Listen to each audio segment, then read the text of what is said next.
Good evening, all. Let's continue with solution. And today we are going to start with colligative properties. Colligative properties. Now, guys, colligative properties are the properties only on which depends only on number of solute particles. Number of solute particles. मतलब ये nature के ऊपर depend नहीं करने वाली है. That if solute is acidic, basic, that if it has higher boiling point, lower boiling point, it will not depend on nature. It will only depend on number of solid particles. We can also say moles, but number is a more appropriate term. ये दोनों को बाद में समझ में आ जाएगा number क्यों बोला जा रहा है, but number of solid particles. ठीक है, moles बोल सकते हैं because moles are directly proportional to number, but number is more appropriate term. Now guys, इसमें कौन सी प्रॉपर्टीज आती है? तो first is relative lowering of vapour pressure, जैसे हम लोग बोलने वाले RLVP, relative lowering of vapour pressure. Second आता है elevation in boiling point. Elevation in boiling point. Third one is depression in freezing point. Depression in freezing point. And fourth one is osmotic pressure. तो ये चार चीजें guys जो हम लोग पढ़ने वाले. RLVP लास्ट टाइम लिख के दिया था, relative lowering of vapour pressure. ठीक है, तो guys first relative lowering of vapour pressure पढ़ने से पहले हम लोगों को पता रहना चाहिए what is the meaning of vapour pressure. ठीक है, तो today we are going to focus on vapour pressure first and then will start with relative lowering of vapour pressure.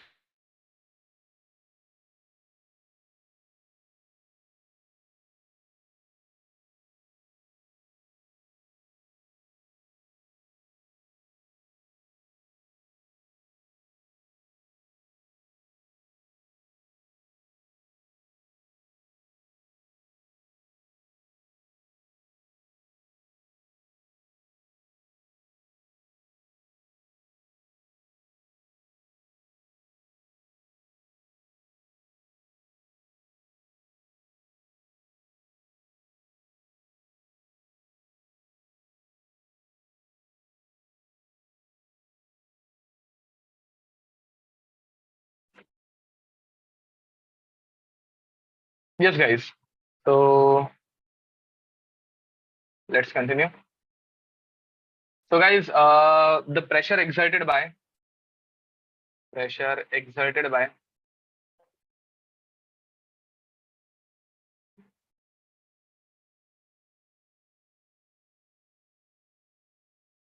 vapor phase of a solution. Vapor phase of a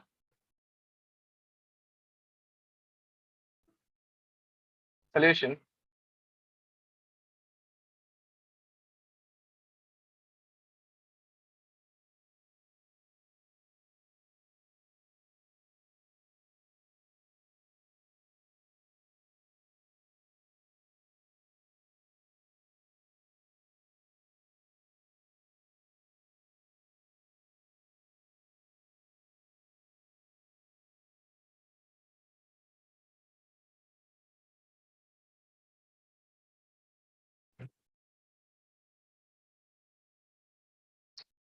I don't know guys why it is happening, but internet की speed का issue आ रहा है वापस जरा.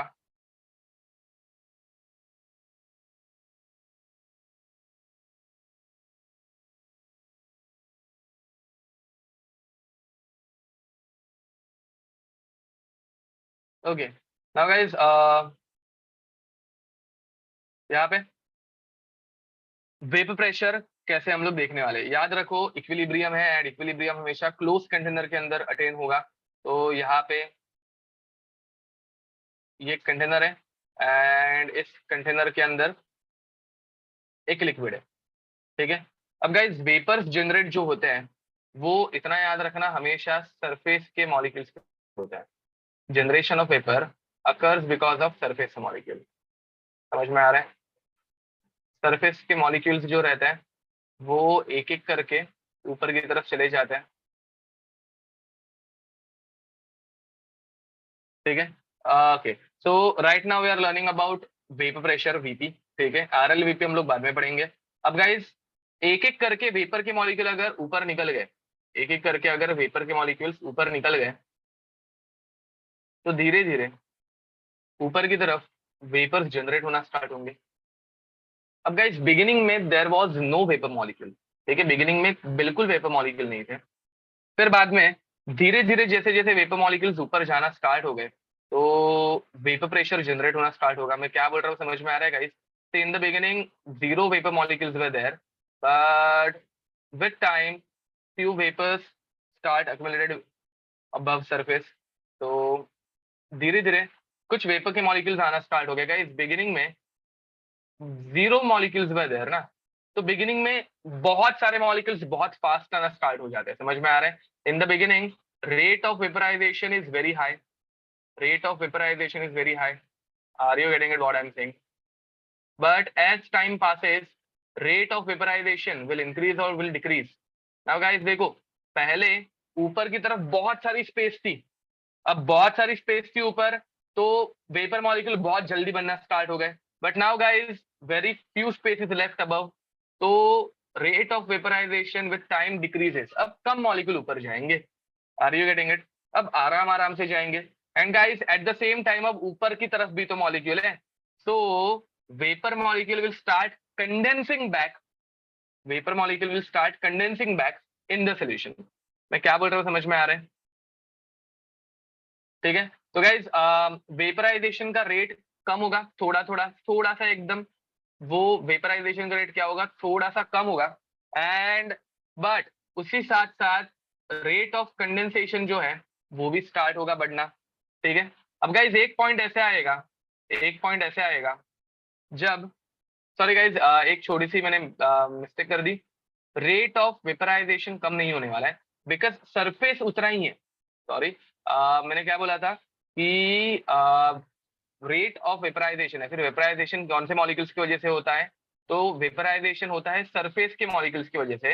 And यहाँ पे surface पे molecules हमेशा उतने ही रहने वाले हैं, सरफेस हमेशा नया जनरेट होते जाएगा ना। तो guys vaporization depends on surface area, ठीक है। जितना ज्यादा सरफेस एरिया होगा उतने ज्यादा वेपराइजेशन का रेट होगा, ठीक है। तो सरफेस पे पहले जितने मॉलिक्यूल्स थे उतने भी अभी भी रहने ही वाले, मतलब एक मॉलिक्यूल सरफेस से निकल गया तो नीचे से दूसरा मॉलिक्यूल आ जाएगा, तो surface area remains constant. And as surface area remains constant, rate of vaporization remains constant, ठीक है। तो अभी भी रेट ऑफ वेपराइजेशन पहले जितना था उतना ही हो जाएगा। बट गाइस अब एक पॉइंट आएगा जब ऊपर की तरफ बहुत सारे मॉलिक्यूल्स हो गए, अब एक पॉइंट आएगा जब वेपर फेज में बहुत सारे मॉलिक्यूल्स हैं, तो गाइस रेट ऑफ वेपराइजेशन तो पहले से ज्यादा था। अब ऊपर की तरफ वेपर फेज में बहुत सारे मॉलिक्यूल्स आ गए, तो रेट ऑफ कंडेंसेशन भी क्या हो जाएगा, रेट ऑफ कंडेंसेशन भी बहुत ज्यादा हो जाएगा। एंड अब अगर नीचे से 3 मॉलिक्यूल ऊपर जा रहे हैं, तो ऊपर से 3 मॉलिक्यूल नीचे आना भी स्टार्ट हो जाएंगे। मैं क्या बोल रहा हूँ समझ में आ रहा है? तो as number of molecules in vapour phase increases, rate of condensation also increases, ठीक है। rate of condensation will also increase। and एक point आएगा when rate of condensation will become equal to rate of vaporization, and that point is called as, उसे हम लोग क्या बोल रहे हैं, that point is called as, ये ग्राफ यूजुअली ऐसे कोई ग्राफ इतना पूछने नहीं वाले, तुम लोगों को भी पता है, but still it is called as equilibrium.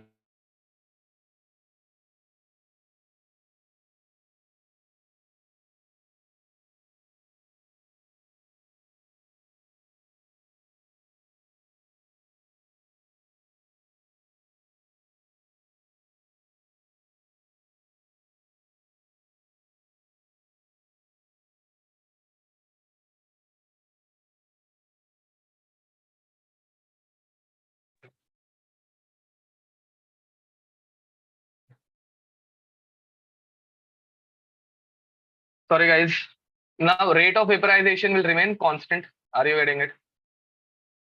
rate of vaporization will remain constant, ठीक है, it will not change, whereas rate of condensation will keep on increasing with time।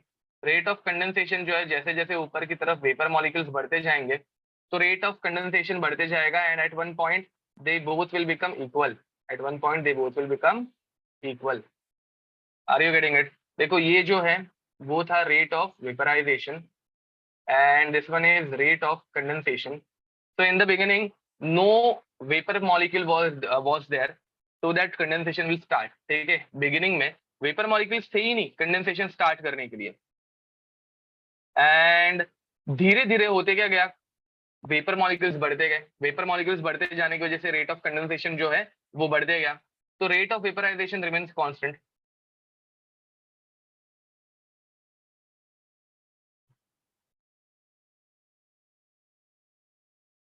ठीक है, एंड रेट ऑफ कंडेंसेशन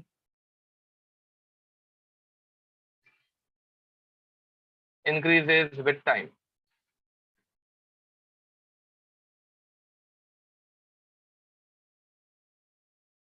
ठीक है guys, तो right it down, जितना भी मैंने कुछ बोला था मैंने सब कुछ यहाँ पे लिख दिया है।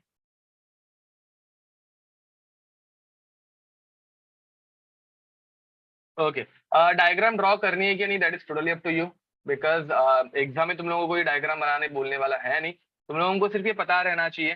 ठीक है, डेफिनेशन समझ में आनी चाहिए, दैट्स इट। डायग्राम नहीं ड्रॉ करोगे तो भी चलेगा।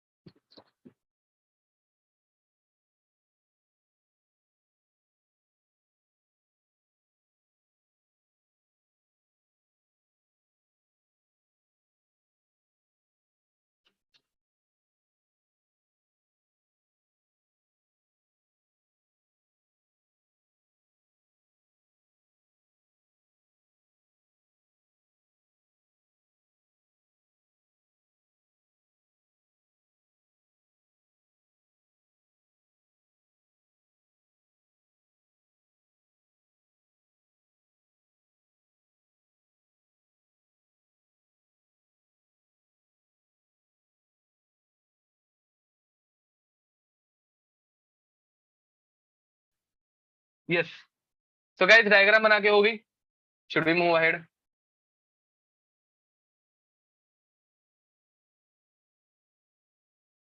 नाउ नेक्स्ट देखो, तो हम लोगों को इतना तो समझ में आ गया, इतने एक बेसिक आइडिया आ गई दैट ओवर हियर, ठीक है, this is because of equilibrium.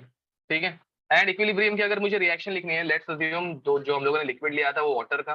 ठीक है, तो water liquid is converted into H2O gas, बराबर। अब गाइस इसके लिए इक्विलिब्रियम कांस्टेंट कैसे लिखेंगे, हम लोगों को वेपर फेज को मेंशन करना है, तो इसके लिए इक्विलिब्रियम कांस्टेंट कैसे आएगा? के इक्विलिब्रियम मतलब Kp is equals to pressure of H2O। अरे करेक्ट बोल रहा हूँ ना, Kp अगर मुझे लिखना है तो I write down Kp is equals to pressure of H2O, and pressure of H2O तो which is equals to vapour pressure, इसे हम लोग बोलेंगे वेपर प्रेशर। ये हम लोगों ने rate of condensation guys equilibrium attain होगा ना यार। तुम लोग कुछ लोग मुझे बोल रहे हैं कि सर वेपर मतलब ये ग्राफ ऐसे क्यों नहीं जा सकता, ये ग्राफ ऐसे क्यों नहीं जा सकता? तो ये ग्राफ ऐसे एकदम ऊपर की तरफ जाने के लिए उतने ज्यादा वेपर मॉलिक्यूल्स चाहिए, ये ग्राफ वैसे ऊपर जाने के लिए उतने ज्यादा वेपर मॉलिक्यूल चाहिए। बट अभी तुम लोगों ने यहाँ पे बोला कि एक पॉइंट पे ये दोनों सेम हो जाते हैं, ये दोनों सेम हो जाते हैं, तो अगर ये दोनों का रेट सेम हो गया तो ऊपर अभी वेपर मॉलिक्यूल फिक्स हो गए। मैं क्या बोल रहा हूँ समझ में आ रहा है? अब एक पॉइंट पे जाके ये दोनों जब कांस्टेंट हो गया, मतलब इन दोनों का रेट सेम हो गया, तो वेपर फेज के मॉलिक्यूल्स फिक्स हो गए। अभी जितने मॉलिक्यूल ऊपर है उतने ही रहेंगे, 3 मॉलिक्यूल नीचे से जा रहे हैं तो 3 मॉलिक्यूल ऊपर से नीचे आ रहे हैं। तो ये ग्राफ यहाँ पे इक्विलिब्रियम है यार, मतलब इक्विलिब्रियम रीच होने के बाद तुम लोग ऐसे कैसे क्वेश्चन कर सकते हो? इतना पूरा चैप्टर पढ़ने के बाद you guys are asking me कि ऐसे ऊपर क्यों नहीं जा रहा है, तो नहीं जा पाएगा।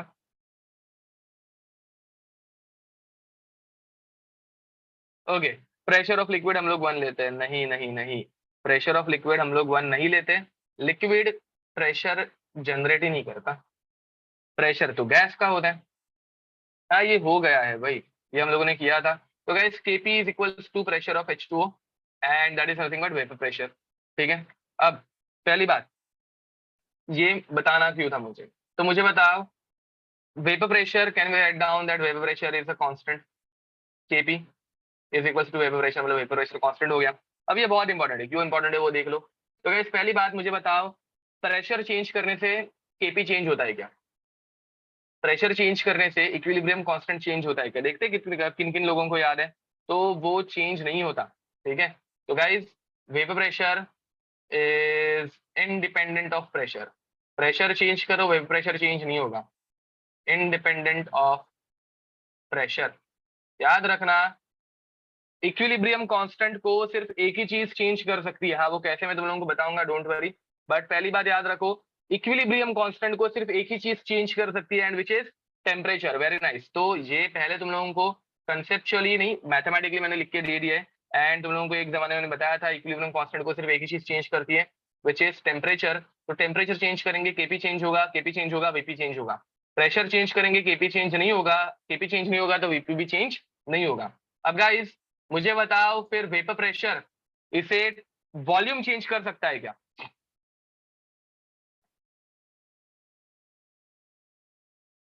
नहीं चेंज कर सकता। तो vapour pressure is independent of volume.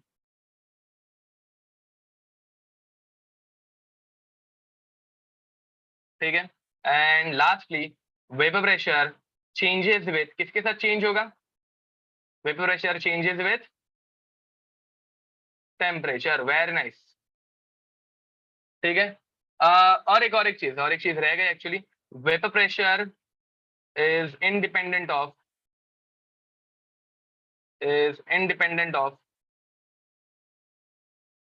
Volume of water. क्यों? बिकॉज यहाँ पे ये मैटर नहीं करता कि पानी इतना था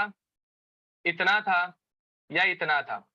पानी कितना भी होने दो, वेपर प्रेशर किसके ऊपर डिपेंड करेगा, या फिर vapour pressure is dependent on, किसके ऊपर डिपेंड कर रहा है?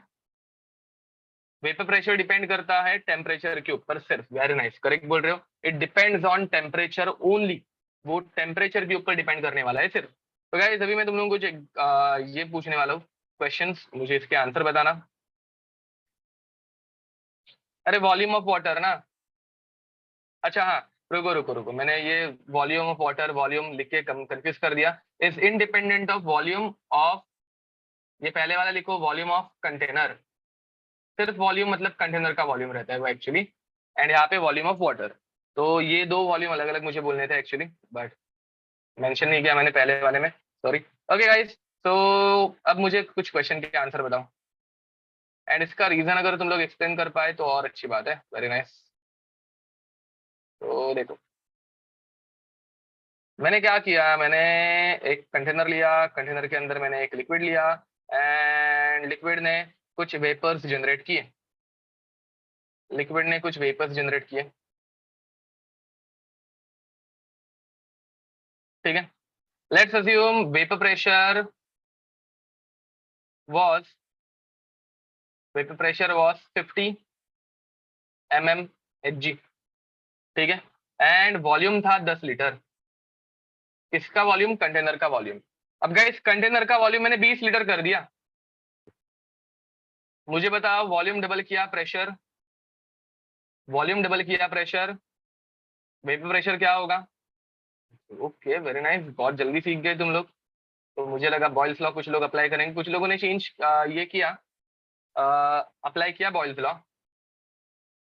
गाइस याद रखो तुम लोगों ने जो बॉयल्स लॉ पढ़ा है ना, Boyle's law is applicable for gases, liquids के लिए या फिर लिक्विड के वेपर प्रेशर के लिए नहीं। अब गाइस हो रहा क्या है, अरे यार एक्सप्लेनेशन ठीक है। देखो 1 2 3 4 5 6 7 8 9 10 11 12 13 14 15 16 17 18 19 20 21 22 23 24 25 26 27 28 29 30 30 पकड़ते हैं। तो गाइस हो रहा क्या है, what is happening, see first पहले ना ऊपर की तरफ 10 लीटर का एरिया था। तो 10 लीटर में लेट्स अज्यूम 10 लीटर में 30 मॉलिक्यूल थे। कितने मॉलिक्यूल्स थे? 30, मतलब अभी मैंने काउंट किए 29 आ रहे हैं। तो 29 आ रहे हैं, तो इसको राउंड फिगर 30 पकड़ लेते हैं, 30 मॉलिक्यूल्स हैं। अब गाइस ऊपर का एरिया डबल हो गया, अगर ऊपर एरिया डबल हो गया तो अब वाटर को ऊपर ज्यादा एरिया मिल रहा है, तो वाटर के ज्यादा वेपर जाएंगे। 1 2 3 4 5 6 7 8 9 10 11 12 13 14 15 16। बस हो गया, मतलब इतनी मेहनत कौन लेगा, जो कुछ है तुम लोगों को भावनाएं समझ में आ गई। तो गाइस यहाँ पे हुआ क्या, यहाँ पे वॉल्यूम डबल करने से number of vapour molecules double हो गए, तो वेपर प्रेशर जो है वो 50 mmHg ही रहने वाला है। वेपर प्रेशर चेंज नहीं होगा, बिकॉज भले ही तुम लोगों ने वॉल्यूम डबल किया तो प्रेशर हाफ हो जाता है यूजुअली, बट यहाँ पे वो प्रेशर उतना ही रहेगा बिकॉज नंबर ऑफ मॉलिक्यूल्स बढ़ रहे हैं। ठीक है, अब हम लोगों ने गैसियस स्टेट में क्या पढ़ा है, देखो भाई, गैसियस स्टेट। ठीक है, अभी कुछ लोगों को डाउट आ रहा होगा कुछ ना कुछ, तो उनके लिए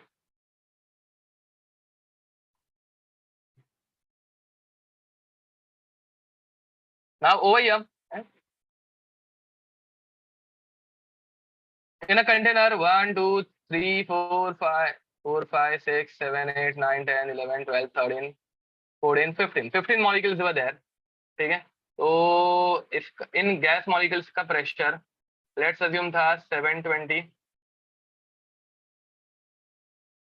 mmHg। ऑक्सीजन की गैस है, कौन सी गैस है इसके अंदर, O2 गैस। ठीक है, एंड वॉल्यूम था 10 लीटर, वॉल्यूम कितना था 10 लीटर। अब गाइस इसका वॉल्यूम मैंने डबल कर दिया, इसका वॉल्यूम मैंने क्या किया, डबल किया। मुझे बताओ गैस मॉलिक्यूल डबल होने वाला है क्या, मुझे बताओ गैस का वॉल्यूम डबल करने से गैस मॉलिक्यूल डबल हो जाएंगे, नहीं होंगे। लिक्विड के ऊपर का वॉल्यूम डबल करने से लिक्विड और वेपर मॉलिक्यूल बना सकता है। अरे तुम लोगों को लॉजिक समझ में आ रहा है दोनों गैस लॉज और वेपर प्रेशर का। वेपर प्रेशर पूरा एक नया आ गया है कंसेप्ट, 1 2 3 4 5 6 7 8 9 10 11 12 13 14 15। तो अब देखो ना यार, गैस के बीच में डिस्टेंस बढ़ गया, गैस अभी बड़े एरिया में प्रेशर जनरेट करेगी, बट वो जो प्रेशर जनरेट करने वाली है वो पहले के कंपैरिजन में, ये P1 था तो ये P2 हो जाएगा, and it will become 360 mmHg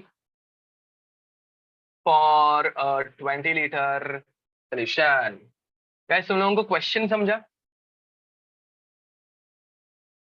हाँ, गैस एक्स्ट्रा के मॉलिक्यूल्स प्रोड्यूस नहीं कर सकती, बट वेपर जो है वो एक्स्ट्रा के वेपर, सॉरी लिक्विड जो है वो एक्स्ट्रा के वेपर मॉलिक्यूल जनरेट कर सकता है। ठीक है, तो ये एक छोटी सी चीज तुम लोगों को समझ में आनी चाहिए, एक छोटा सा एक पॉइंट है कि वेपर प्रेशर ये प्रेशर या फिर वॉल्यूम से डिफर नहीं करता।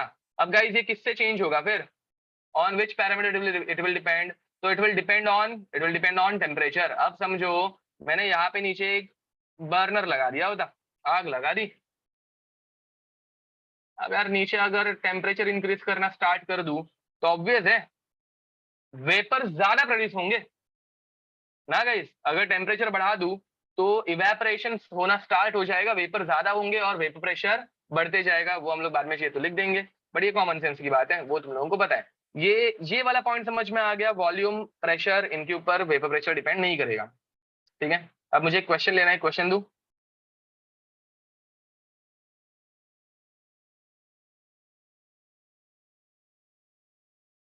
यस पार्थ, करेक्ट बोल रहे हो लॉजिकली, यप हो सकता है। ओके, एक क्वेश्चन दे रहा हूं मैं अभी, क्वेश्चन लिखो। A container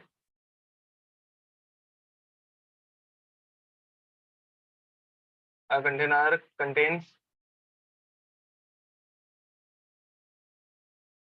O2 gas and some water and some water at a pressure of at a pressure of at a pressure of 740 mmHg. If tension in water, if tension in water is 20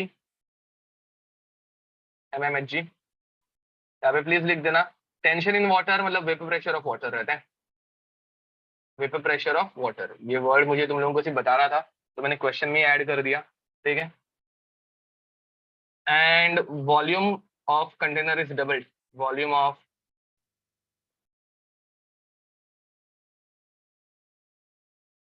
container is doubled. Find final vapor pressure. Shreya correct answer है, very nice. उन्नति गोपीकर correct answer है। Find final, okay रुको रुको रुको रुको, मैंने एक mistake कर दी। कृष्णा भट्ट करेक्ट आंसर है, मतलब कुछ लोगों ने एकदम दो आंसर आ रहे, दोनों का आंसर करेक्ट है। तो find final pressure in container, sorry ये क्वेश्चन मुझे पूछना था। कुछ लोगों का आंसर जो था, मतलब बहुत लोगों के दो आंसर आ रहे थे, दोनों आंसर करेक्ट थे, तो इसलिए find final pressure in the container. तो गाइस अगर तुम लोग नोटिस करोगे मैंने नंबर्स जो है वो पहले पढ़ाए थे वैसे ही वाले दिए हैं, ज्यादा कुछ चेंज नहीं किया। धनंजय हीरे करेक्ट आंसर है। अनिश पवार आपने थोड़ा सा कुछ मिस्टेक किया, एक बार चेक करो। वैष्णव करेक्ट आंसर है, सानिका वानिम्बे करेक्ट आंसर है।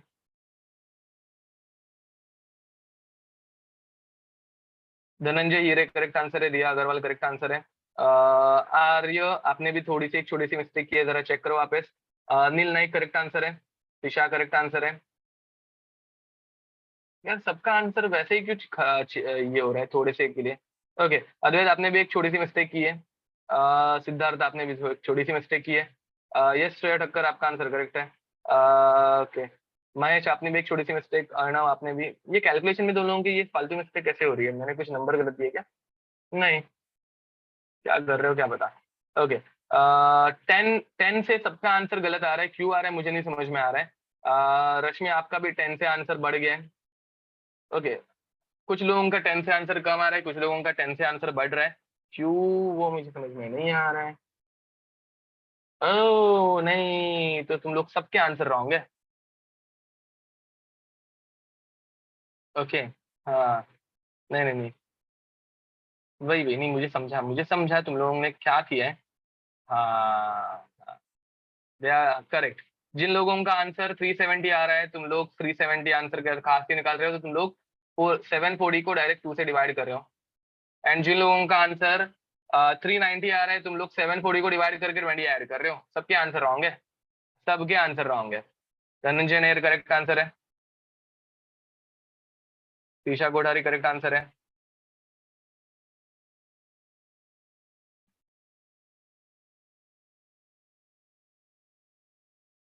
यस यस, अनिश पवार करेक्ट आंसर है।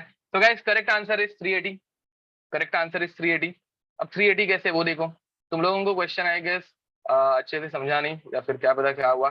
जिन लोगों का आंसर 390 था उन लोगों को क्वेश्चन अच्छे से समझा नहीं, जिन लोगों का आंसर 370 था उन लोगों को ये ऊपर वाला एक्सप्लेनेशन ही शायद से नहीं समझा, दोनों में से एक चीज, ठीक है। अब हो रहा क्या है, first of all there is a container, that container contains oxygen gas and liquid water. अबे क्वेश्चन समझा, एक ही कंटेनर के अंदर, एक ही कंटेनर के अंदर हम लोगों ने ऑक्सीजन गैस भी फिल करके रखी है एंड लिक्विड वाटर भी फिल करके रखा है।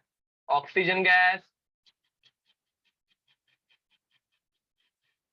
एंड थोड़ा सा लिक्विड वाटर, मतलब लिक्विड वाटर है तो लिक्विड वाटर के वेपर्स भी बनेंगे। तो guys pressure of this container is 740 mm Hg, which corresponds to pressure due to oxygen plus vapor pressure of water.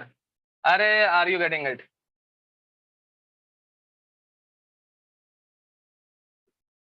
Okay, Chetan Borkar correct answer है। आर्यन पवार करेक्ट आंसर है। तो गाइस 740 mmHg ये टोटल प्रेशर था, pressure of oxygen दिया नहीं है। Vapour pressure of water देके रखा है which is 20 mmHg, vapour pressure देके रखा है विच इज 20 mmHg। तो इधर से तुम लोगों को प्रेशर ऑफ ऑक्सीजन मिल जाएगा which is 20 - 740 which is 720 mm। Hg। Guys ये इतना समझा तुम लोगों को, प्रेशर ऑफ ऑक्सीजन ये 720 mmHg है। अब वॉल्यूम डबल कर दिया, प्रेशर ऑफ ऑक्सीजन 720 mmHg है, एंड वेपर प्रेशर या फिर लिक्विड टेंशन, इसको लिक्विड टेंशन भी बोलते हैं, टेंशन, लिक्विड टेंशन कुछ भी हो सकता है। तो and vapour pressure of water is 20 mmHg, ठीक है, इज 20 mmHg। अब गाइस वॉल्यूम डबल कर दिया, वॉल्यूम डबल करने से मुझे बताओ वेपर प्रेशर चेंज होने वाला है क्या? वॉल्यूम डबल करने से वेपर प्रेशर चेंज होने वाला है क्या?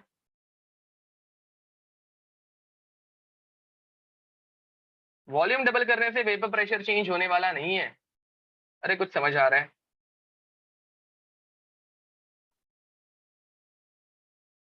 वॉल्यूम डबल करने से वेपर प्रेशर चेंज नहीं होने वाला है, बट प्रेशर तो चेंज होने वाला है। प्रेशर किसका चेंज होगा? प्रेशर ऑक्सीजन गैस का चेंज होगा। देखो ये क्वेश्चन ऐसे वाले तुम लोगों को एग्जाम में नहीं पूछे गए आज तक, ठीक है। इसके ऊपर क्वेश्चन जो आता है वो क्वालिटेटिव प्रॉपर्टीज का ही आता है। ये गैसियस स्टेट का क्वेश्चन हो गया, गैसियस स्टेट में भी ये वाला क्वेश्चन आया हुआ नहीं है, तो इसके आने के चांसेस है, ठीक है। यूजुअली जो आया नहीं है वो नहीं आएगा ऐसे मैं बोलता हूँ, बट ये क्वेश्चन मतलब आना चाहिए, बट अभी तक आया नहीं है ऐसे वालों में से, मतलब वैसे मुझे तो लगता है, ठीक है। तो शायद से इस साल के जेई के एग्जाम में आ जाए, तो शायद से तुम लोगों के एग्जाम में आ जाए, ठीक है। मतलब कुछ क्वेश्चन ऐसे रहते हैं ना जो अच्छे हैं, आने चाहिए, बट अभी तक कभी आए नहीं है, ठीक है। तो ओके, तो ये क्वेश्चन आ सकते हैं, ठीक है। तो गाइज अब मुझे बताओ वेपर प्रेशर चेंज होगा क्या? तो vapour pressure of water will not change. ये तुम लोगों के बैठ के एग्जाम में कभी मैंने पूछा था, मोल कंसेप्ट में पूछा था क्या? वैसे मेरा कुछ भरोसा नहीं, पूछा रहेगा मैंने जानबूझ के। तो guys but pressure of oxygen will become half. Volume double किया तो प्रेशर कम होगा, and will become half which will become 360 mmHg। समझ में आ रहा है? एंड देन टोटल प्रेशर, मैंने तुम लोगों को टोटल प्रेशर पूछा था, तो total pressure will become 360 plus 20 which is equals to 380 mmHg। By the way yes, ये तुम लोगों के कॉलेज डोर का ही क्वेश्चन है, कॉलेज डोर के ऊपर ये क्वेश्चन है एक्चुअली, ठीक है। बेसिस स्टेट की ऑफलाइन मैट में, हाँ, ये कॉलेज डोर का ही क्वेश्चन है एक्चुअली, और मैंने शायद से पूछा होगा, मेरा कुछ भरोसा नहीं है, पूछ लेता हूँ मैं ऐसे क्वेश्चन कभी कभार, जस्ट टाइम पास के लिए। तुम लोग खुद से पढ़ पढ़े रहोगे तो इसलिए। आज एक सीनियर ने मुझे एक क्वेश्चन पूछा था, तो मेरे दिमाग में बैठ गया था मतलब ये क्वेश्चन, कि हाँ ये क्वेश्चन है अपने पास अच्छा खासा, तो ये इसलिए मैंने करा दिया। वही सेम क्वेश्चन कॉलेज डोर का, ये नंबर्स भी कॉलेज डोर के ही है, तो तुम लोगों को मैंने पूछा रहेगा ये क्वेश्चन, भरोसा नहीं। वाटर पानी में डिजोल्व होता है, ये ऐसे यहाँ पे मेंशन किया नहीं है, तो वो हम लोग कंसिडर करने वाले हैं नहीं। हाँ यहाँ पे गाइस याद रखना, मेरे सीनियर नहीं, तुम्हारे सीनियर, अरे मतलब जो अभी स्टूडेंट 12th में है अभी तक, जिनकी अभी तक एग्जाम हुई नहीं है, वो, हाँ ओल्ड 12th बराबर, अभी तुम लोग न्यू 12th हो गए, पहले न्यू 11th थे। करेक्ट है, करेक्ट है। ओके, तो एनीवे, हाँ अभी तुम लोग सीनियर हो गए, ठीक है ठीक है, अभी तुम लोगों के जूनियर्स आएंगे, करेक्ट। वाटर डिजॉल्व, पानी में थोड़ा सा डिजॉल्व होता है, ऐसे किसी ने डाउट पूछा था, बट अभी यहाँ पे क्वेश्चन में ऐसा मेंशन किया गया है नहीं, तो हम लोग को कंसिडर करने वाले हैं नहीं। ओके, तो गाइस होपफुली तुम लोगों को ये समझ में आ गया होगा। Now we are going towards lowering of vapour pressure, heading मतलब रिलेटिव लोअरिंग ही डाल देते चलो। तो let's start with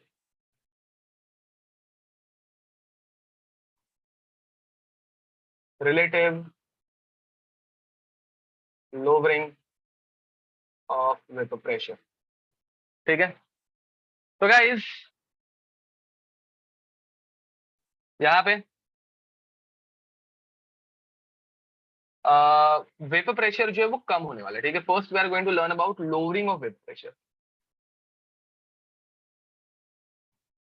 lowering of vapour pressure, ठीक है। तो वेपर प्रेशर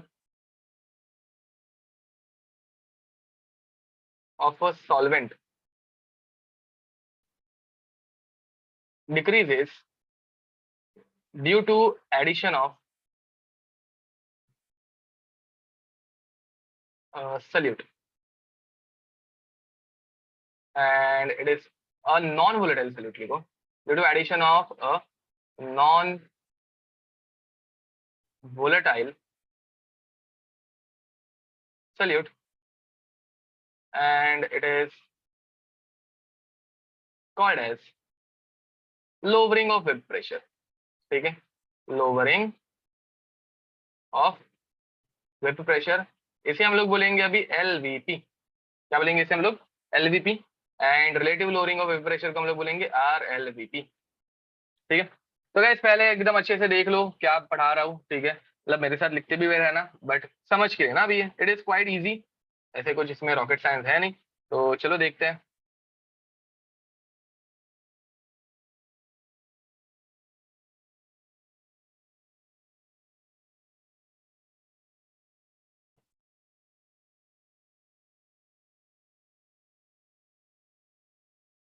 वही अपना कुछ एक लिक्विड है, ठीक है, याद रखो ये लिक्विड पानी रहे ऐसा कंपलसरी नहीं है, इट कैन बी वाटर और it can not be water, depends. ठीक है, तो ये आ गए अपने सरफेस मॉलिक्यूल्स।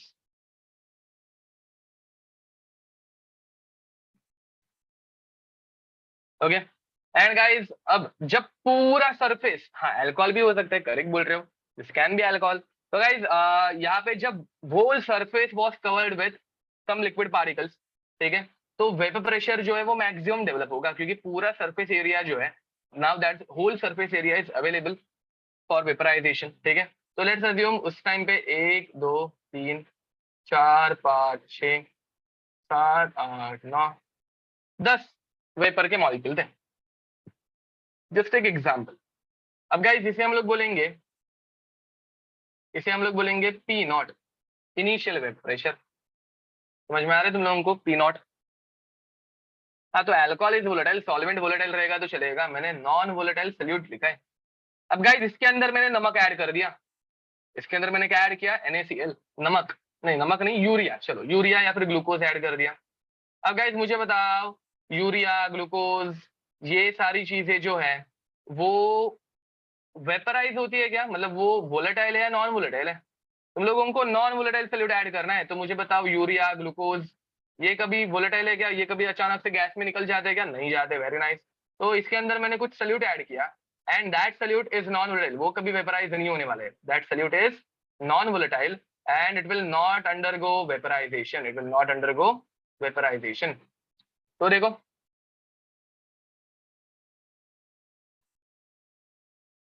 तो पहले क्या हो रहा था गाइस, पहले complete surface area was available, at first complete surface area was available for vaporisation, ऐसे सारे के सारे लिक्विड के मॉलिक्यूल थे मस्त एकदम, अरे बराबर ना। बट अभी what I am doing, some of the surface area is occupied by these red molecules. ये रेड मॉलिक्यूल्स क्या हो गए बे? ये रेड मॉलिक्यूल्स अपने सल्यूट के हैं, ये रेड मॉलिक्यूल्स किसके आ गए? सल्यूट के। अब मुझे बताओ guys, some of this surface area is occupied by non volatile solute particles. तो अब सरफेस एरिया कम हो गया, तो वेपर्स के नंबर बढ़ेंगे या कम होंगे? तो वेपर्स के नंबर्स बढ़ेंगे या कम होंगे? ऑब्वियसली गाइस वेपर्स के नंबर कम होंगे, because surface area available is decreased, getting it? तो यहाँ पे 1 2 3 4 5 6 7 8, ठीक है, पहले 10 मॉलिक्यूल थे, अभी 8 मॉलिक्यूल आ गए, तो ये हो गया अपना पी। समझ में आ रहा है? तो वेपर प्रेशर इज इंक्रीज और डिक्रीज, तो vapour pressure is decrease, and हम लोगों को निकालना है लोवरिंग ऑफ वेपर प्रेशर। तो guys lowering of vapour pressure LVP, जिसे हम लोग बोलेंगे delta P, change in vapour pressure कितने से चेंज हुआ, तो वो कैसे निकालेंगे हम लोग? Higher value P naught minus P. ये इतना तुम लोगों को समझ में आया क्या? बताओ, is it clear?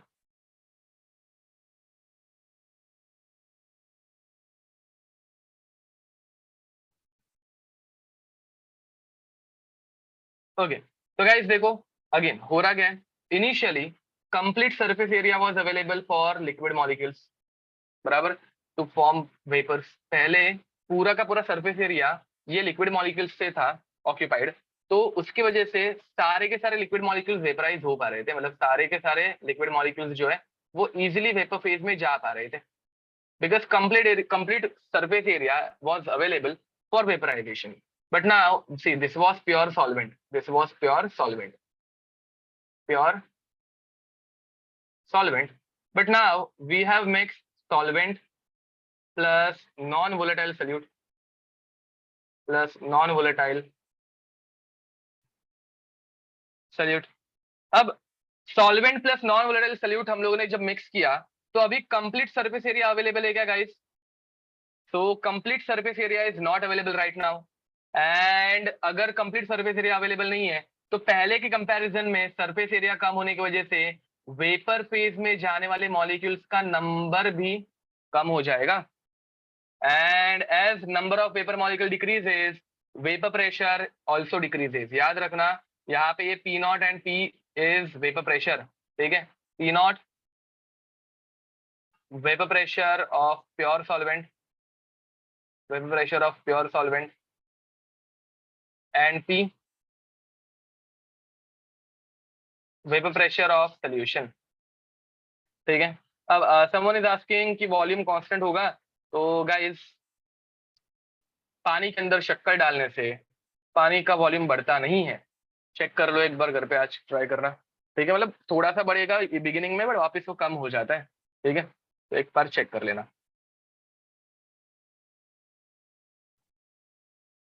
Because empty spaces are occupied, correct बोल रहे हो, इट्स विस्कोसिटी इंक्रीजेस, करेक्ट।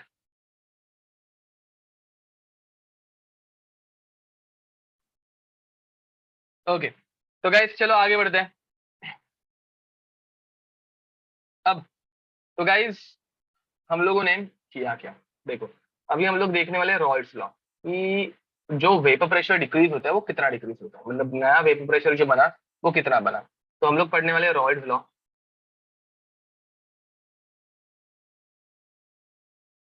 उसके पहले मैं तुम लोगों को एक सिंपल एग्जांपल से बताता हूँ, तुम लोगों को खुद से आइडिया आ जाएगी। देखो रॉल्स लॉ समझने से पहले मैं तुम लोगों को एक एग्जांपल दे रहा हूँ, तो दैट तुम लोग खुद से रॉल्स लॉ समझ लोगे। देखो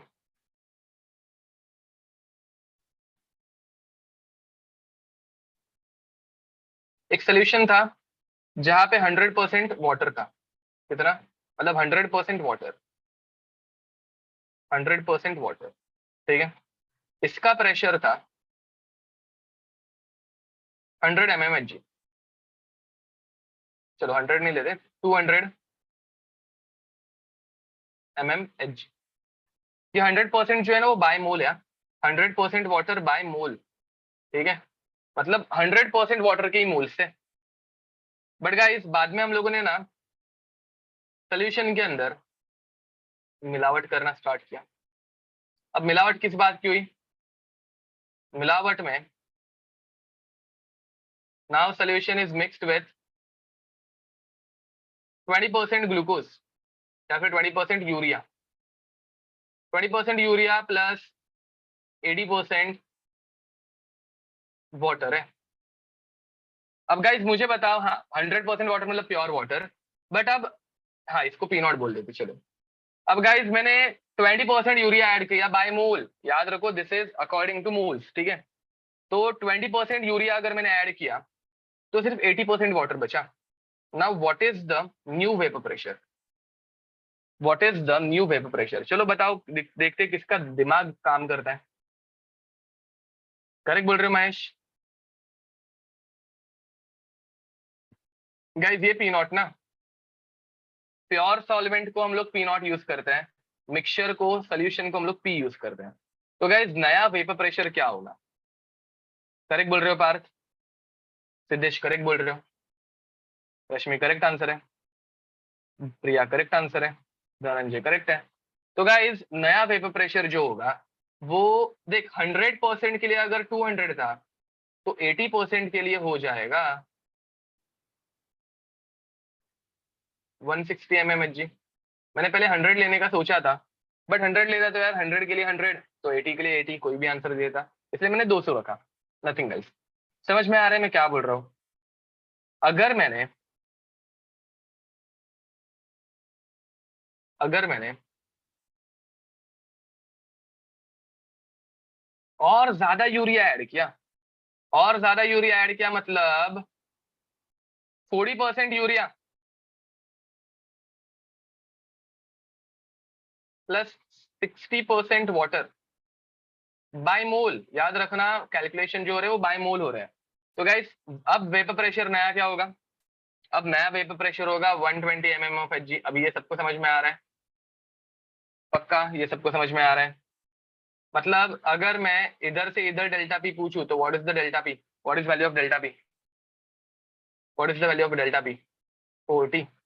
एंड अगर मैं इधर से इधर पूछूं तो इधर से इधर what is the value of delta P? Delta P is 80। Very nice, ठीक है, ओके। ये समझ में आया तुम लोगों को? ओके, ये एग्जांपल लिख के रखो। अब मुझे बताओ, तुम लोगों ने मोल परसेंट कभी निकाला है क्या? अरे नेगेटिव साइन नहीं आएगा, higher value minus lower value हम लोग करते हैं। याद रखो चेंज निकालते वक्त यहाँ पे हम लोग हायर माइनस लोअर करते हैं, और कुछ नहीं। इस पूरे चैप्टर में हम लोग हायर माइनस लोअर करेंगे तो वैल्यू हमेशा प्लस ही रहेगी, चेंज की वैल्यू प्लस में चाहिए हम लोगों को। ओके, तो गाइस मुझे बताओ तुम लोगों ने कभी मोल परसेंट निकाला है क्या?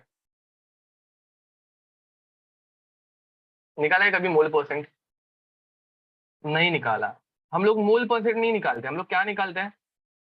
अरे लास्ट टाइम, हाँ उन्नति करेक्ट आंसर है। हम लोग मोल परसेंट नहीं निकालते, श्रेय करेक्ट बोल रहे हो। आप वर्ड्स में बोलोगे तो मुझे और अच्छा लगेगा। आदित्य करेक्ट आंसर है। तो गाइस हम लोग निकालते हैं मोल फ्रैक्शन। क्या निकालते हैं हम लोग? मोल फ्रैक्शन निकालते हैं। तो यहाँ पे मैंने जो मोल परसेंट बोला है उसको अगर मैं फ्रैक्शन में कन्वर्ट करने जाऊँ तो फ्रैक्शन ऑफ वाटर कितना होगा? मोल फ्रैक्शन ऑफ वाटर यहाँ पे कितना होगा? 1 होगा। गाइस यहाँ पे मोल फ्रैक्शन ऑफ वाटर देखो, मैंने परसेंट मोल में पहले बताया था, अब उसको हम लोगों को सिर्फ फ्रैक्शन में कन्वर्ट कर रहे हैं। परसेंट को फ्रैक्शन में कन्वर्ट करने के लिए तुम लोग 100 से डिवाइड करोगे तो ये 0.8 होगा। एंड यहाँ पे मोल फ्रैक्शन ऑफ वाटर कितना होगा? तो ये होगा 0.6। Are you getting it? Okay, अगर ये तुम लोगों को थोड़ा भी समझ में आया होगा ना, और तुम लोगों का मैथमेटिकल लॉजिक जरा अच्छा है, रीजनिंग अच्छा है, तो तुम लोगों को ये वाला लॉ भी 2 मिनट में समझ में आ जाएगा। तो Rawls law, the lowering of vapour pressure, lowering of vapor pressure on addition of a non-volatile solute, a non-volatile solute is directly proportional to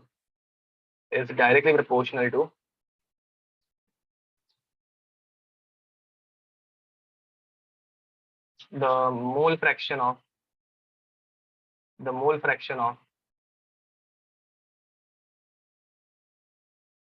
solvent,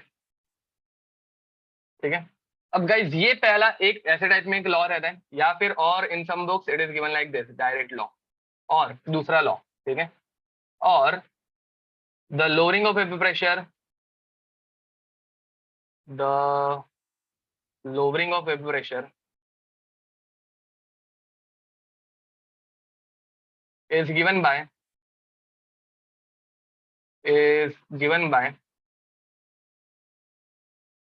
product of is given by the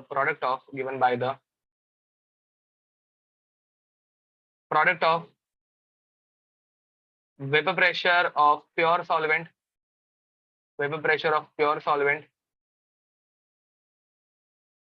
and vapor pressure of pure solvent and mole fraction of solvent in the solution. देखो guys, lowering of vapor pressure is given by, ठीक है, the mole vapor pressure of pure solvent and the mole fraction of the solution, ठीक है। Okay, यहाँ पे एक क्या कर रहा हूँ आज मैं? लोअरिंग ऑफ वेपर प्रेशर नहीं guys, vapour pressure of solution लिखो। लोअरिंग ऑफ वेपर प्रेशर तो अलग हो जाएगा। हम लोग डेफिनेशन रॉल्स लॉ में हम लोग वेपर प्रेशर ऑफ सोल्यूशन निकालते हैं। The vapour pressure of solution is given by, ठीक है, sorry, over here also the vapor pressure of solution, the vapor pressure of solution, sorry, the vapor pressure of solution,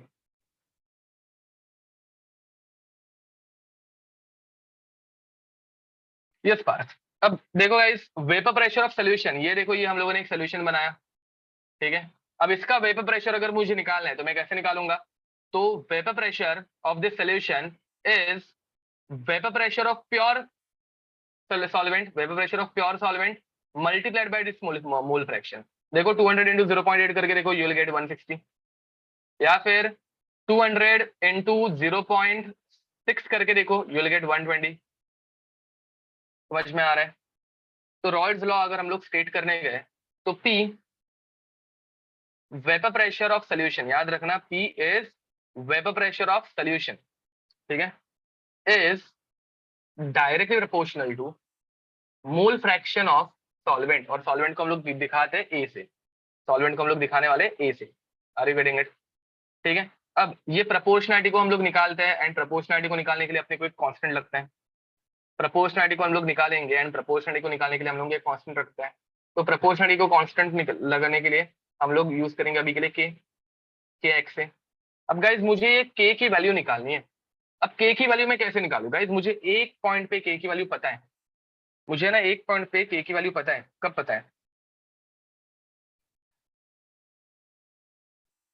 when mole fraction is equals to 1 है, equilibrium पे नहीं, मुझे 100% पे पता है। Correct बोल रहे हो guys. When mole fraction of X is equals to 1, मुझे बताओ पी की वैल्यू क्या होती है?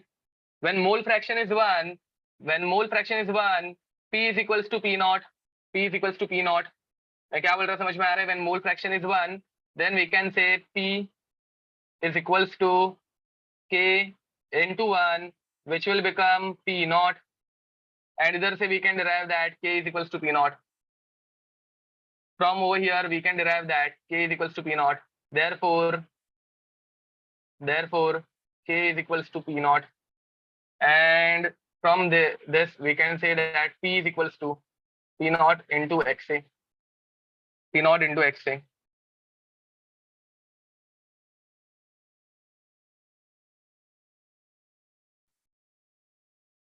P is equals to P naught into XA, ठीक है। अब गाइस ये हो गया वेपर प्रेशर ऑफ सोल्यूशन। अब मुझे निकालना है lowering of vapour pressure. Vapor pressure कितने से कम हुआ? तो guys LVP, lowering of vapour pressure, given by delta P। उसका फॉर्मूला क्या था? उसका फॉर्मूला था initial vapour pressure minus final vapor pressure. अब guys final vapor pressure P का फॉर्मूला क्या आया? P naught minus P naught A minus P naught into x A. अब गाइस P नॉट को क्या कॉमन निकाल दो, तो I will get P naught 1 minus x A. तो delta P is equals to P naught 1 minus x A. अब मुझे बताओ गाइस 1 माइनस एक्स ए को हम लोग क्या बोलते हैं? करेक्ट बोल रहे हो, वेरी नाइस। ये मैंने तुम लोगों को लास्ट टाइम सब कुछ पढ़ाया है। तो P naught is equals to 1 minus x A is nothing but x B. याद रखना x A plus x B is equals to 1। तो x B is equals to 1 minus x A. यहाँ से हम लोगों ने यहाँ पे एक्स बी लिख दिया। तो गाइस मुझे बताओ change in vapor pressure depends on mole fraction of what? Change in vapor pressure depends on mole fraction of what? Mole fraction of solute। ये solute के ऊपर डिपेंड कर रहा है। ऊपर हम लोगों ने लिखा था Colligative property depends on number of solute particle। हम लोगों की डेरिवेशन ऑलमोस्ट होने आ गई है, डोंट वरी। अब हम लोगों को निकालना है relative lowering of vapour pressure, ठीक है। तो गाइस RLVP मतलब क्या? तो change in vapour pressure compare to initial vapour pressure. मैं क्या बोल रहा हूँ समझ में आ रहा है? RLVP is given by change in vapour pressure upon initial vapour pressure. RLVP is given by change in vapour pressure upon initial vapour pressure. तो गाइज ये हो गया relative lowering of vapour pressure, मतलब क्या, तो change in lowering of vapour pressure in relation to initial vapour pressure. तो guys इसके लिए हम लोगों को निकालना है वैल्यू। तो देखो delta P is equals to P naught minus x B. तो delta P upon P naught will become, sorry minus के रूप में लिख रहा हूं मैं, P naught into x B. तो guys delta P upon P naught will become equal to x B. ठीक है, तो गाइज ये जो आया, ठीक है, this is relative lowering of vapor pressure, and from this we can state that RLVP depends only on, RLVP depends only on mole fraction of solute. Therefore it is a colligative property। ठीक है, तो it will only depend on vapor pressure। ठीक है, okay. MF मतलब mole fraction, अभी आजकल के बच्चों के दिमाग में म्यूचुअल फंड पहले आता होगा। तो this is mole fraction. Okay, so guys XB, XB का फॉर्मूला क्या रहता है, delta P upon P naught is equals to number of moles of B upon number of moles of A plus number of moles of B। ठीक है, अब यहाँ पे when number of moles of B is very small compared to that of number of moles of A। देखो हम लोग जब solute add करते हो बहुत कम ऐड करते हैं, याद रखना सल्यूट के नंबर ऑफ मोल्स जो रहता है वो हमेशा बहुत कम रहता है, और वाटर बहुत ज्यादा है यार। तुम लोग 1 लीटर पानी में 10 ग्राम नमक ऐड करते हो, बराबर के नहीं? तो सल्यूट एंड सॉल्वेंट, उनके कंपैरिजन में number of moles of A बहुत ज्यादा रहता है। तो we can say that therefore therefore Na plus Nb is approximately equals to Na, and we get delta P upon P naught is equals to Nb upon Na। ठीक है, write it down fast.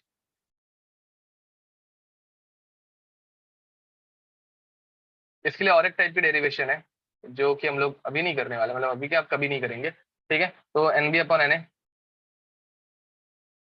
एक last छोटा सा part कर ही देते हैं। And delta P मतलब क्या, तो P naught minus P upon P naught is equals to number of moles of B, मतलब क्या, तो mass of B upon molar mass of B into number of moles of A, मतलब mass of A upon molar mass of A। ठीक है, तो guys with this part is over. Relative lowering of vapour pressure इतना ही है, मतलब for non volatile solute. ठीक है, हम लोगों के ये सारे फॉर्मूलाज बहुत इंपॉर्टेंट है, याद रखना। एंड अभी इसके ऊपर हम लोग कुछ क्वेश्चन करेंगे, बट पहले तुम लोगों को लिखने के लिए आराम से टाइम देने वाला हूँ मैं। मुझे पता है मैंने बहुत कम टाइम दिया था तुम लोगों को लिखने के लिए, ऑलमोस्ट ना के बराबर। तो चलो लिखना स्टार्ट करो फास्ट, कंप्लीट दिस।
चलो गाइस स्टार्ट करें।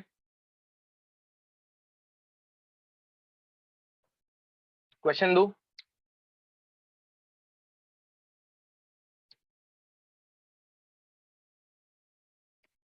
ओके ठीक है ठीक है, take your time.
Yes guys, लिख के हो गया सबका?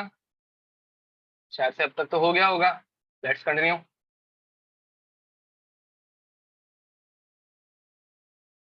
ओके, अभी तुम लोगों को जो भी डाउट रहेंगे वो क्वेश्चन देख के तुम लोगों को समझ में आ जाएंगे, डोंट वरी।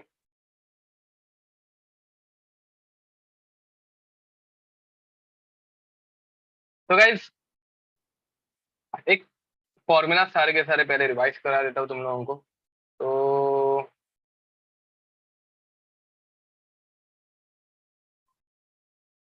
समरी,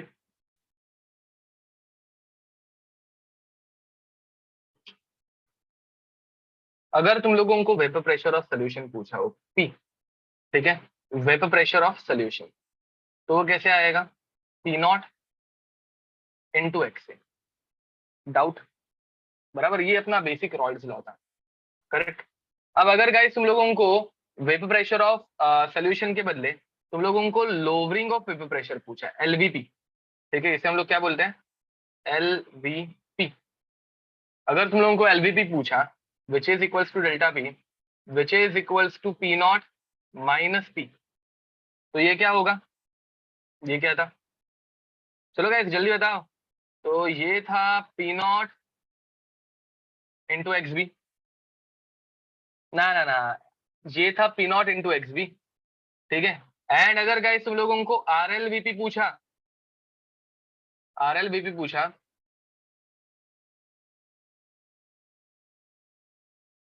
तो R L VP was delta P upon P naught which is equals to only X B.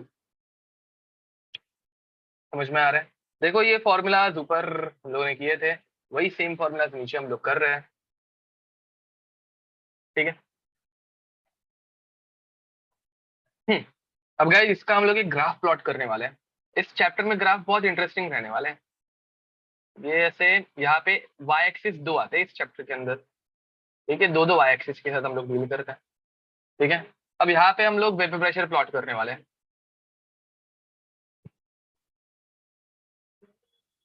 दोनों जगहों पे वेपर प्रेशर, यहाँ पे मोल फ्रैक्शन जो है एक्सए का मोल फ्रैक्शन यहाँ पे 0 है, और यहाँ पे एक्सए का मोल फ्रैक्शन हो गया 1। गाइस मुझे बताओ जब एक्सए का मोल फ्रैक्शन 0 होगा तो एक्स कितना होगा? तो एक्सबी का मोल फ्रैक्शन कितना होगा? If mole fraction of XA is 0, then mole fraction of XB will become 1. Very nice. And guys, when mole fraction of XA is 1, mole fraction of XB will become 0. अब guys, जब सिर्फ XB रहेगा, देखो मोल fraction of XB 1 मतलब क्या? XA है ही नहीं। मोल फ्रैक्शन ऑफ XA 0 मतलब क्या? XA है ही नहीं। अगर XA है ही नहीं तो उसका वेपर प्रेशर कितना होगा? A, what is the vapor pressure of A when A is not present, zero होगा। वेरी नाइस, करेक्ट बोल रहे हो गाइस, तुम लोगों को समझ में आ रही है, ये जीरो होगा। And guys when pure A is present, देखो बी है ही नहीं, only A is present, mole fraction of A is 1, what will happen, vapour pressure will become equal to P naught. Very nice, initial vapour pressure P naught. तो guys ये graph कैसे आएगा, ये graph ऐसा कुछ दिखेगा। एंड इस graph की इक्वेशन क्या है गाइस, इस ग्राफ की इक्वेशन है vapour pressure P is equals to, vapour pressure P is equals to P naught into X. समझ रहे हो, दिस इज द ग्राफ। चलो गाइस एक क्वेश्चन लू।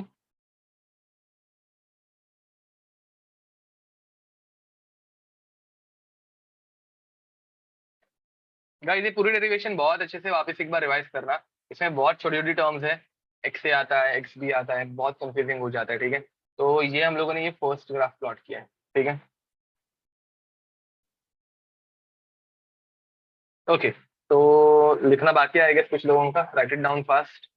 देखो याद रखना, जब एक्स ए का कॉन्सेंट्रेशन जीरो, तो ये जीरो हो जाएगा पूरा, मतलब प्रेशर हो जाएगा जीरो, हम लोग जीरो से स्टार्ट करेंगे।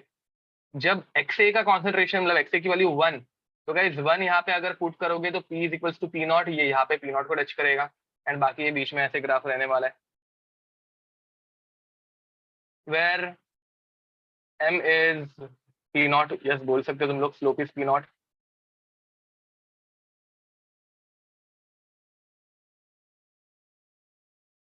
नहीं, with respect to x B अगर हम लोगों को बनाना है तो we will have to write it down like this, 1 minus x B.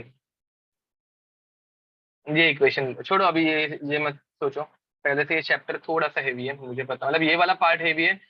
इस चैप्टर का यही वाला एक पार्ट हेवी है, बिकॉज इसमें डेरिवेशन में ना बहुत सारी अलग अलग नई नई टर्म्स आती जाती है, delta P, R L V P, X A X B, N A N B, W A W B, W M A M B, बहुत सारी छोटी छोटी टर्म्स आ जाती है। तो इसीलिए ये थोड़ा सा कंफ्यूजिंग लगता है, बट एट द एंड तुम लोगों को ये चार भी नहीं, 3 फॉर्मूला याद रखना है। इन 3 फॉर्मूला से तुम लोगों को सारे आंसर मिल जाते हैं, ठीक है। हाँ, और एक छोटा सा एक last formula, delta P upon P naught is equals to N B upon N A, याद है ना, N B upon N A, जो कि बाद में हम लोग W B upon N B into W A upon N B ऐसे लिखते हैं। ओके, तो बस ये 4 फॉर्मूला भी एक्चुअली हो गए। फिर ये 4 फॉर्मूला तुम लोगों को याद रखना है, कितना याद रखो, क्वेश्चन आराम से आ जाएंगे। तो गैस चलो क्वेश्चन एक करें क्या, let's take a question. Question is 30 grams of urea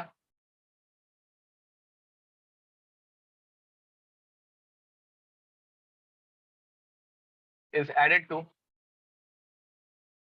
45 grams of water। Same last time question लिया था, इस लास्ट लेक्चर का ही क्वेश्चन है, ठीक है। if just a minute, if vapor pressure of water, if vapor pressure of water is 300 mm Hg,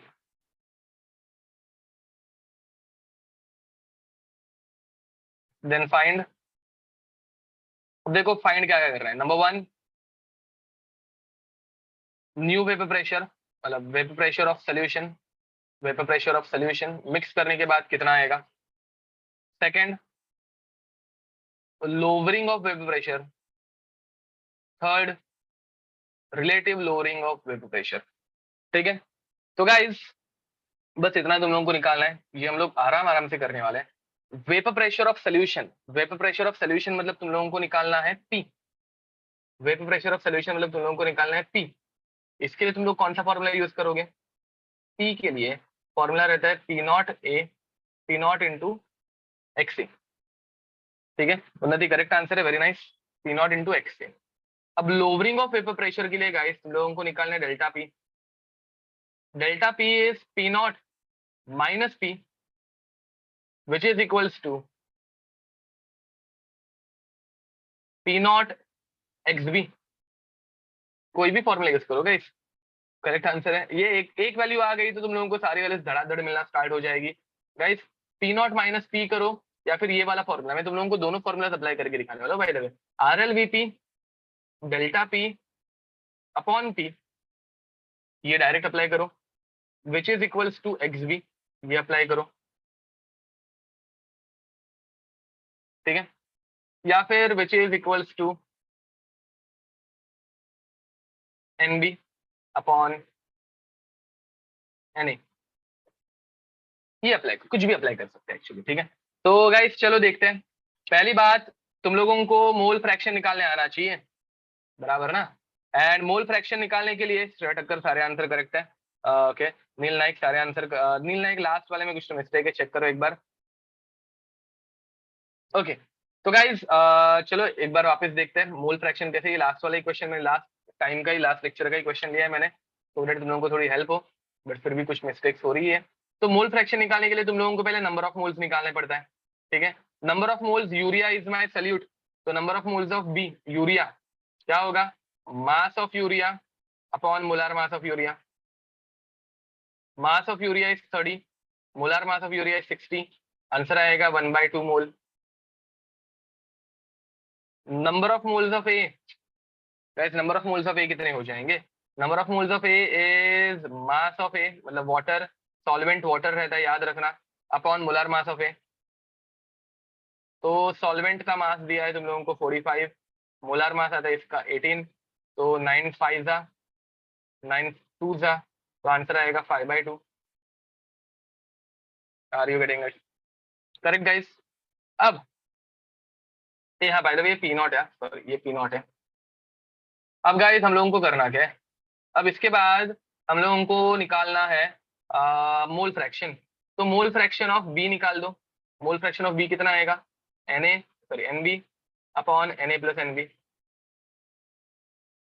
Na given is 1/2 upon 5/1, sorry 5/2, Na की value 5/2 plus 1/2, and ये हो जाएगा 1/2 अपॉन 6/2, 2 कैंसिल आउट हो जाएंगे, तुम लोगों को आंसर आएगा 1/6। ये आ गया XB आ गया गाइस, तो X से निकालना कुछ डिफिकल्ट है नहीं, X से इज 1 माइनस XB कर दूं, X से इज 1 माइनस XB, तो 1 माइनस 1/6, आंसर आ जाएगा 5/6, ठीक है। दिया ऑल आंसर आर करेक्ट, जय करेक्ट आंसर है, वैष्णव करेक्ट आंसर है, यश करेक्ट आंसर है, ऑलमोस्ट सारे के सारे, ओके। तो गाइस अब यहाँ पे तुम लोगों को अभी ये इतना डेटा आने के बाद now you can calculate everything. बाकी तुम लोगों को दिया क्या है, इनिशियल वेपर प्रेशर दिया है P0 which is 300 mm of Hg। तुम लोगों को पहले वेपर प्रेशर ऑफ सोल्यूशन पूछा है, vapour pressure of solution is P0 into XA। तुम लोगों को P0 कितना दिया है, P0 तुम लोगों को, sorry vapour pressure solution P0 into XA correct है, तो P0 कितना दिया है तुम लोगों को 300 into XA कितना दिया है तुम लोगों को 5/6, 6 1 जा 6 50 जा 50 into 5, आंसर कितना आएगा 250 mm of Hg, ठीक है। ये हम लोगों को जो फर्स्ट वैल्यू निकालनी थी वो आ गई। अब गाइस सेकंड वैल्यू तुम लोगों को निकालनी है डेल्टा पी। अब डेल्टा पी तुम लोगों के पास निकालने के लिए दो मेथड्स हैं। पहली मेथड क्या है, पहली मेथड ये है कि P0 मतलब initial vapour pressure minus final vapor pressure करो, मतलब सोल्यूशन का, तो इनिशियली 300 था माइनस 250, आंसर आ जाएगा 50 mm Hg। ये ऐसे निकालो, और डेल्टा पी निकालने के लिए हम लोगों ने एक फॉर्मूला भी बना के रखा है विच इज P0 XB, ठीक है। गाइस P0 कितना है, P0 है हम लोगों का 300, एंड XB कितना निकाले हम लोगों ने, XB निकाले 1/6, देखो XB निकाले 1/6, दिख रहा है क्या, XB इज 1/6, XB इज 1/6। तो गाइस 6 1 जा 650 जा, वही वापस सेम कैलकुलेशन हो रहा है, 6 1 जा 650 जा, and you will get answer as 50 mm Hg। अब गाइज RLVP, अगर तुम लोगों ने LVP निकाल दिया तो RLVP निकालना भी कुछ डिफिकल्ट है नहीं। कैसे निकालेंगे, डेल्टा P अपॉन P0। अब गाइज डेल्टा P कितना आया हम लोगों को, डेल्टा P हम लोगों को आया है 300, सॉरी 300 क्या 50 अपॉन पी नॉट कितना रहता है 300, ये हो जाएगा 1 जा, ये हो जाएगा 6 जा, तो आंसर आएगा 1/6। और इसको निकालने के लिए दूसरी मेथड थी, delta P upon P naught is equals to x B and X B is given by 1/6। तुम लोगों को जो मेथड अच्छी लगे उस मेथड से सॉल्व करो, आंसर आने ही वाला है। ठीक है, फॉर्मूलाज थोड़े से कंफ्यूजिंग लग सकते हैं बट फॉर्मूलाज उतने भी डिफिकल्ट है नहीं। मोल फ्रैक्शन के मल्टीपल में आंसर आता है, दैट्स इट। ठीक है, write it down fast, then will take some more examples.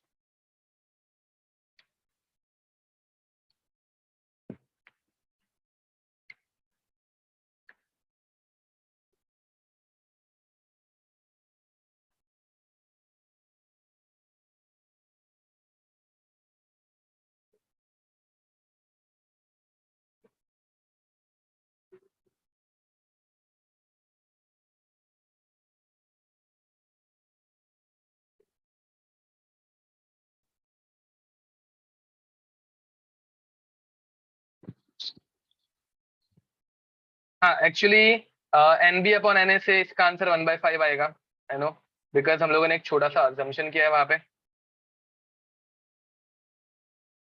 Yes guys, तो N B upon N A से एक्चुअली 1/5 आंसर आता है। बट चलो चलो, एक छोटी सी चीज जो मैंने यहाँ पे नहीं कराई थी, ये देखो, ये जो हम लोगों ने किया ना इधर से इतना पार्ट, ये वाला पार्ट जो है वो टेक्स्ट बुक वाला पार्ट है। तुम लोग ये वाला पार्ट यूज करके भी अप्रोक्सीमेट आंसर करेक्ट निकाल सकते हो। टेक्स्ट बुक में तुम लोगों को ये ऐसा ही मिलेगा, ये टेक्स्ट बुक वाला पार्ट है। बट रेफरेंस बुक वाले पार्ट के थ्रू अगर हम लोग दें, ठीक है, जहाँ पे हम लोगों ने ये अजम्पशन किया था वो अजम्पशन नहीं होता। तो गाइस रेफरेंस बुक में हम लोगों को डेरिवेशन कैसे मिलती है, कुछ कुछ रेफरेंस बुक में डेरिवेशन कैसे है, तो देखो, P naught a P naught minus P upon P naught, ऐसा कुछ है, is equals to N B upon N A plus N B. तो दोनों जगह पे मैंने सब्ट्रैक्ट बाय 1 किया, -1 is equals to N B upon N A plus N B. मैंने -1 किया दोनों जगह पे। अब दोनों जगह पे -1 किया तो मुझे क्या मिलेगा, P naught minus P naught, समझ में आ रहा है, minus P naught upon P naught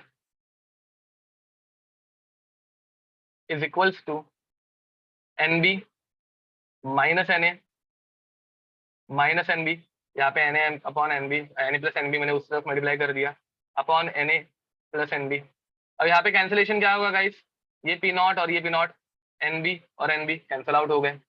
तो what I will get, minus P upon P naught is equals to minus N A upon N B. ये एग्जैक्ट मेथड है guys actual में, minus P cancel out हो गया, बराबर। और इसको मैं इन्वर्स कर रहा हूँ, इसे मैं अगर इन्वर्स करूंगा तो I will gate P naught upon P is equals to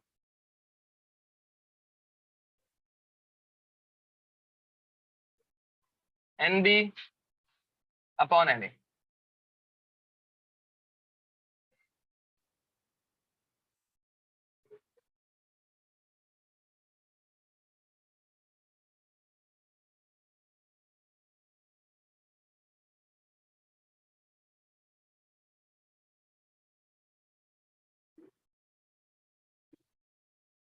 denominator का NA कहा गया,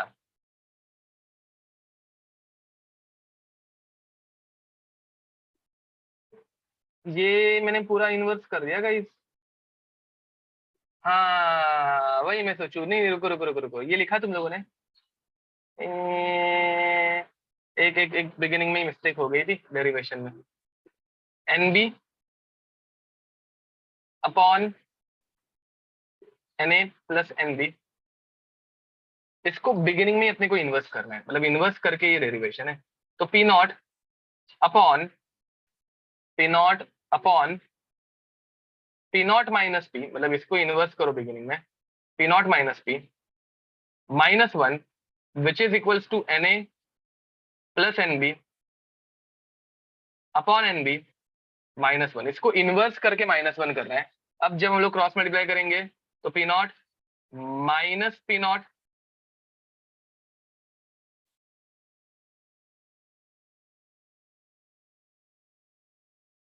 plus P, the whole thing divided by P not minus P is equals to Na plus NB minus NB upon NB। ठीक है, अब यहाँ पे क्या cancellation हो रहा है? P naught minus P naught is getting cancelled out and यहाँ पे क्या हो रहा है? NB is getting cancelled out. So what I will get P upon P naught. Now it is correct. P upon P naught minus P is equals to Na upon NB. Finally, we will get P naught minus P upon P is equals to Na. Sorry, अभी वापस इसको उल्टा किया पूरा, तो NB upon Na. And this is the exact answer. This is the exact answer. तुम लोगों को दोनों डेरिवेशन में एक छोटा सा डिफरेंस समझ में आ रहा है?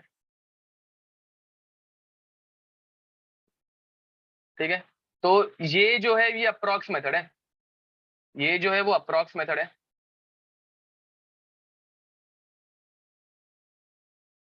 जिससे एंट्रेंस एग्जाम में आंसर निकालने जितना आंसर मिल जाता है। ठीक है, तो अप्रॉक्स मेथड भी चल जाती है।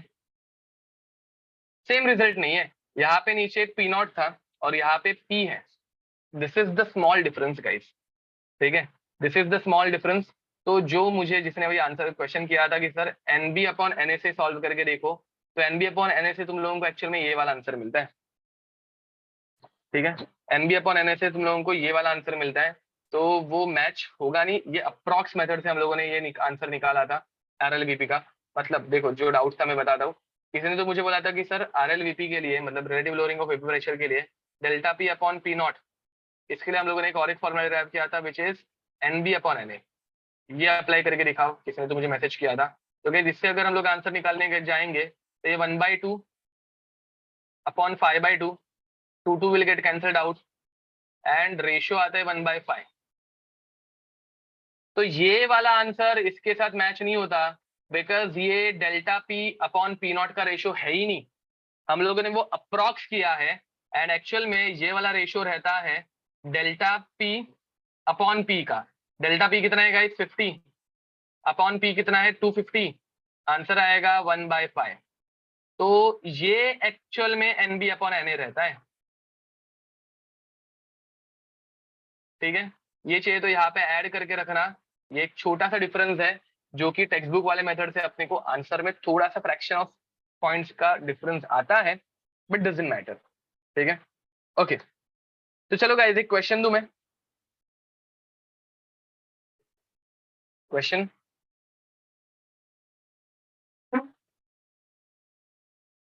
20 grams of a non-volatile solute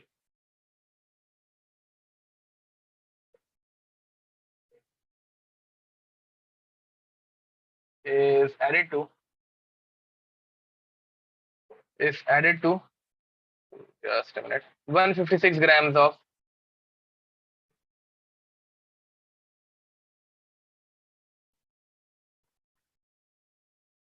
benzene. If vapor pressure of benzene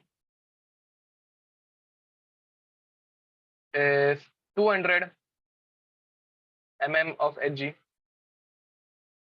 and vapor pressure of solution is 150 mm Hg, find molar mass of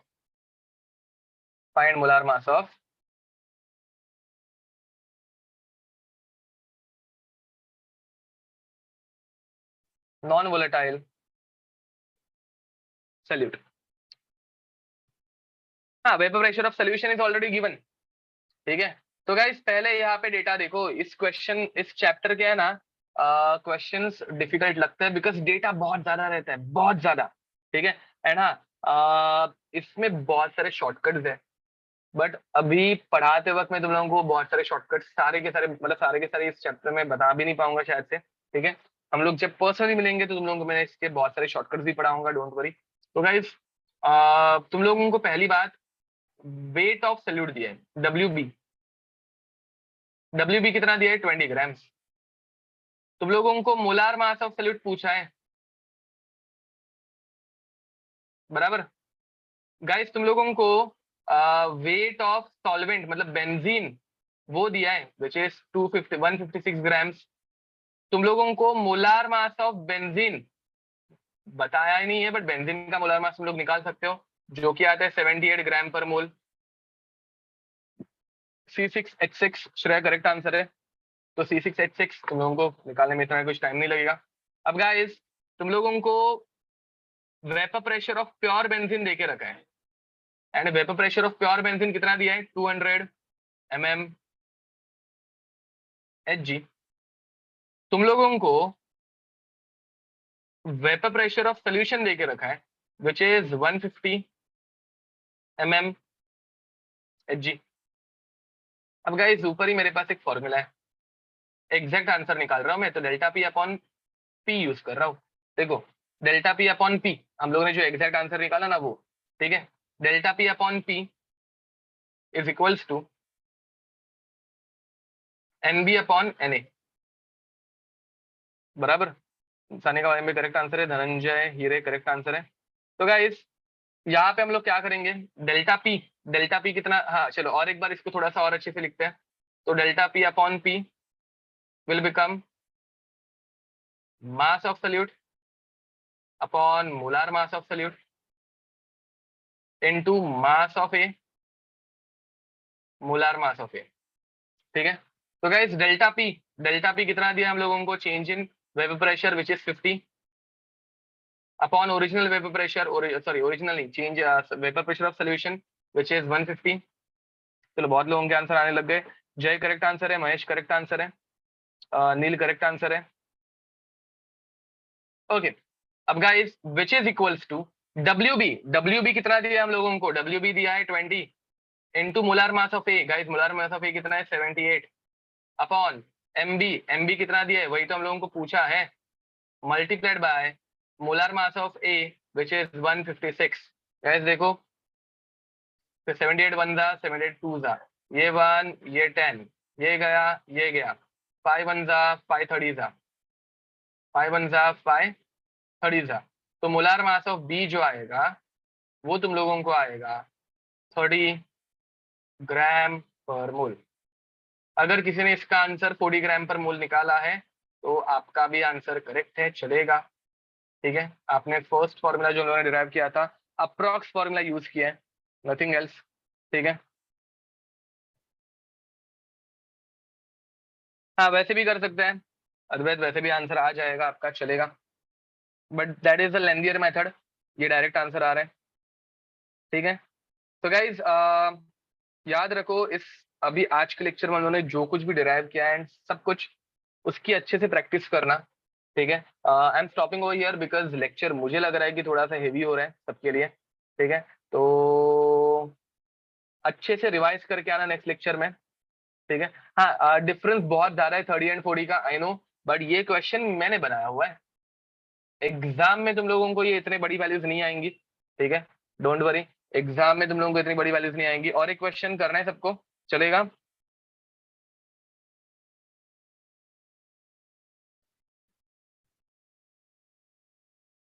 okay चलो बहुत जन से यस बोल रहे हैं, तो और एक क्वेश्चन करते हैं जो कि जेई में आया हुआ है, ठीक है। तो question is 30 grams of a non-volatile solute is dissolved in 360 grams of urea at 100 degrees Celsius. Calculate the vapor pressure of solution if 570 gram. Okay, हाँ।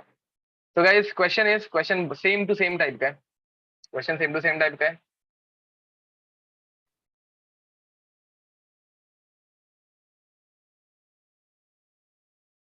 30 gram of non-volatile solute is added to water, is added to water at 100 degree Celsius. हाँ, इसमें भी numbers change किए हुए guys bye the way, ये JEE का question है but numbers थोड़े से मैंने चेंज किए, ठीक है। एट 100 डिग्री सेल्सियस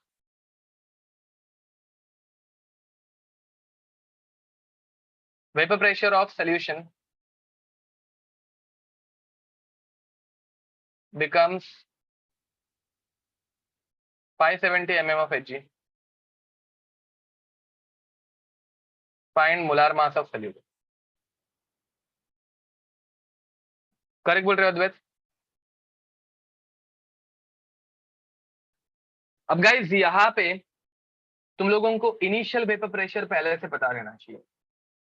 यहाँ पे तुम लोगों को इनिशियल वेपर प्रेशर पहले से पता रहना चाहिए, जो पता नहीं है बिकॉज मैंने पढ़ाया नहीं है, ठीक है। अब तुम लोगों को इतना समझ में आ रहा है, मतलब अद्वैत ने मुझे आंसर दिया था दैट सर 100 डिग्री मतलब वाटर इज बॉइलिंग, करेक्ट।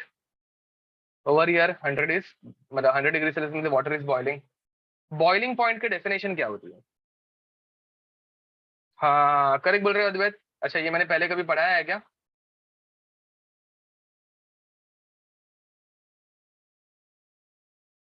ये तुम लोगों को कैसे पता?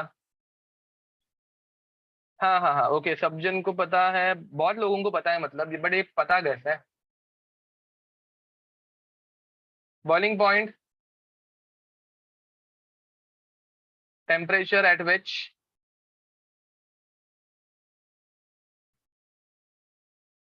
Temperature at which vapour pressure of solvent becomes equal to becomes equal to atmospheric pressure. Atmospheric pressure ये मैंने कभी लिखा के दिया है?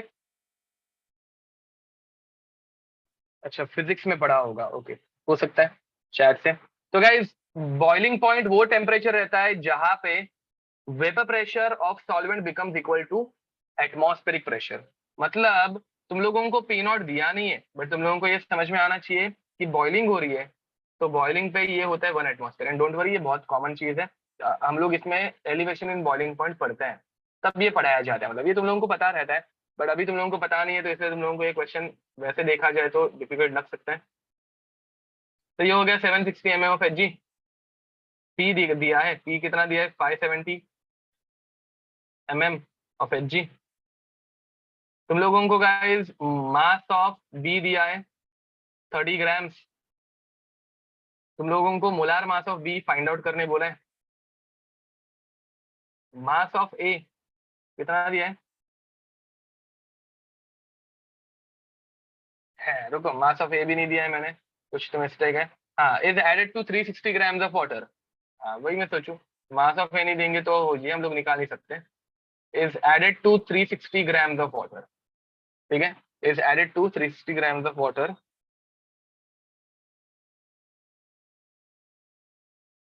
ओके, तो mass of A is 360 grams. Molar mass of A मतलब वाटर का मोलार मास कितना आएगा? 18 ग्राम पर मोल, ठीक है। अब इसका आंसर निकालो गाइस, फाइट योरसेल्फ। फॉर्मूला क्या होगा? पी नॉट माइनस पी मतलब डेल्टा पी अपॉन बी,